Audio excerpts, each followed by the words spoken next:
Facebook video দেখে এই টেকনিকটা আজ অ্যাপ্লাই করব। তো একটা লাঠিতে এরকমভাবে বোতলটা কেটে নিয়ে, আশা করি আপনারাও দেখেছেন, তো সেটা করব, দেখা যাক কি হয়। আর গাছের আমগুলো পেকে গেছে, কিছু কিছু কাঁচা আছে। গাছ থেকে এরকম একদম টাটকা ফল পেড়ে খেতে কি ভালো না লাগে। তো ফাইনালি দেখুন, ওই বোতলটা লাগিয়ে নিয়েছি লাঠির মধ্যে আর ওরকমভাবেই পারছি। তো এই যে লাস্টেরটা পেরেছি, এই লাস্টেরটা শুধুমাত্র যেরকমটা দেখেছিলাম ভিডিওতে সেরকমভাবেই পারা হয়েছে। কি সুন্দর আটকে আছে না, দারুণ! সত্যিকারের ভিডিওটা আমার কাজে লাগলো।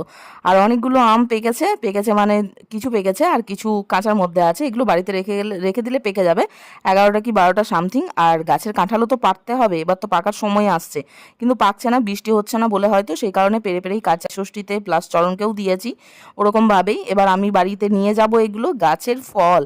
আর কাঁঠালটা যে কি পরিমাণ ভারী ছিল কি বলবো, তাও এক হাতে তুলেছি। কারা কারা এরকম গাছের ফল পেরে খেতে ভালোবাসেন কমেন্টে জানাবেন। তো কাঁঠালটা ধুয়ে রেখে দেবো, আর তুলে রাখতে পারছি না।